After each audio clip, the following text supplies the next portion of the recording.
জনগণকে ভীত করে ফেলার একটা প্রচেষ্টা চলছে। প্রতিপক্ষকে ঘায়েল করার জন্য অনেক সময়ই দেখা যায় যে আমরা যুক্তি দিয়ে তর্ক দিয়ে হত্যার চেষ্টাটাকে একটা অস্ত্র হিসেবে গ্রহণ করি। ৫৪ বছর পরেও যখন একটা গণ অভ্যুত্থান হতে হয়, তার অর্থ হচ্ছে ৭১-এর যে স্বপ্নটা আমাদের ছিল, যেই বিশ্বাসটা আমাদের ছিল, যে প্রত্যাশাটা আমাদের ছিল, রাষ্ট্র সেই প্রত্যাশাটা পূরণ করতে পারেনি।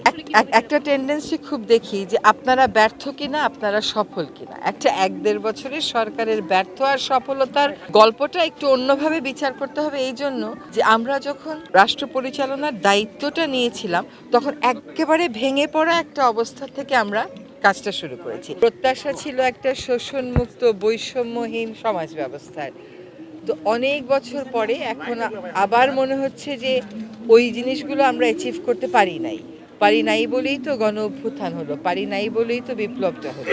এবং আমরা আজকে এমন একটা সন্ধিক্ষণে আছি যেখানে আমরা একটা শাসন ব্যবস্থাকে পিছনে ফেলে নতুন করে গণতন্ত্রের পথে যাত্রা শুরু করব। সেখানে আমাদের ফেব্রুয়ারি মাসে নির্বাচন আছে। আমরা খুবই আশা করছি যে নির্বাচনের মাধ্যমে গণতন্ত্রের পথে সুদৃঢ় একটা যাত্রা আমরা শুরু করব, এই জন্য যে এখানে কেবলমাত্র একটা নির্বাচনই হচ্ছে না, একটা গণভোটও হচ্ছে, যেখানে সংস্কার প্রশ্নে বড় কতগুলো বিষয়ে জনগণ তাদের মতামত জানাতে পারবে।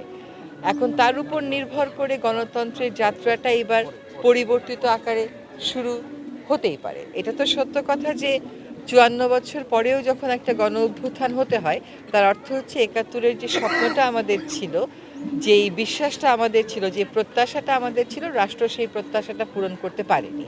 তো আমরা আশা করি এই নির্বাচনের মাধ্যমে একটা ভিত্তি স্থাপন হবে, যে ভিত্তিটা গণতন্ত্রকে যেমন সুদৃঢ় করবে, তেমনি জনগণের কাছে সরকারকে জবাবদিহি করতে বাধ্য করবে, এবং একটা বৈষম্যহীন শোষণমুক্ত সমাজ গড়ার যে স্বপ্নটা আমাদের এখনও রয়ে গেছে, অধরা রয়ে গেছে, সেটা আমরা পূর্ণতার দিকে নিয়ে যাওয়ার যাত্রাটা শুরু করতে পারব। বাংলাদেশের রাজনীতিতে এটা একটা খুবই দুঃখজনক বিষয় যে আমাদের প্রতিপক্ষকে ঘায়েল করার জন্য অনেক সময়ই দেখা যায় যে আমরা যুক্তি দিয়ে তর্ক দিয়ে না করে এই হত্যাটাকে একটা হত্যার চেষ্টাটাকে একটা অস্ত্র হিসেবে গ্রহণ করি। এটা অত্যন্ত নিন্দনীয় এবং কাপুরুষোচিত। এটার মধ্যে তো কোনো বীরত্ব নেই। আপনার যদি শক্তি থাকে, আপনি জনগণকে ফেস করেন, এবং জনগণকে ফেস কেমন করে করতে হয় একটা গণতান্ত্রিক রাষ্ট্রে, তো সেটা সকলেই জানে, সেটা সকলের কাছে স্পষ্ট। সেটা না করে প্রতিপক্ষকে ঘায়েল করার এই যে একটা রাজনৈতিক সংস্কৃতি চলে এসছে, এটা কোনোভাবেই নতুন বাংলাদেশে আর গ্রহণ করার তো কোনো সুযোগ দেখতে পাচ্ছি না। একটা টেন্ডেন্সি খুব দেখি যে আপনারা ব্যর্থ কিনা, আপনারা সফল কিনা। একটা ১-১.৫ বছরের সরকারের ব্যর্থ আর সফলতার গল্পটা একটু অন্যভাবে বিচার করতে হবে, এই জন্য যে আমরা যখন রাষ্ট্র পরিচালনার দায়িত্বটা নিয়েছিলাম, তখন একেবারে ভেঙে পড়া একটা অবস্থা থেকে আমরা কাজটা শুরু করেছি। সেই ভেঙে পড়া অবস্থাটাকে জোড়া লাগিয়ে রাষ্ট্রটাকে আবার একটা যাত্রার দিকে নিয়ে যাওয়াই ছিল আমাদের কাজ। আমরা সেই কাজটা করেছি। সেখানে আমি নিজেকে এই সরকারকে ব্যর্থ বা সফল কোনোটা বলারই কোনো সুযোগ দেখতে পাচ্ছি না।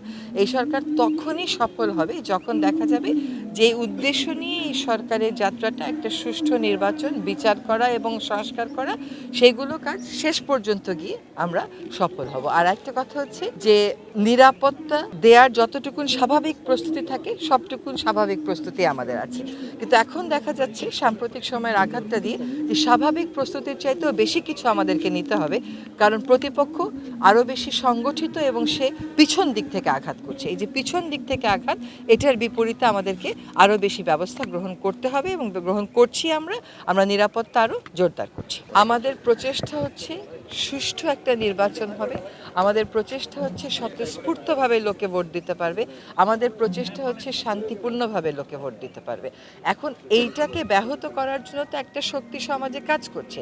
সেই শক্তিটাকেও একই সাথে আমাদেরকে প্রতিহত করতে হচ্ছে, এবং একই সাথে আমাদেরকে একটা প্রতিরোধ গড়ে তুলতে হচ্ছে।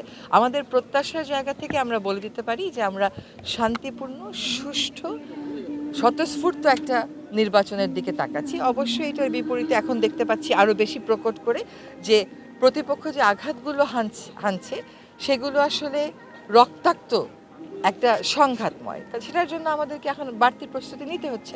কিন্তু কিন্তু একটা কথা বলার দরকার জনগণের উদ্দেশ্যে, যে আমাদেরকে জনগণকে ভীত করে ফেলার একটা প্রচেষ্টা চলছে।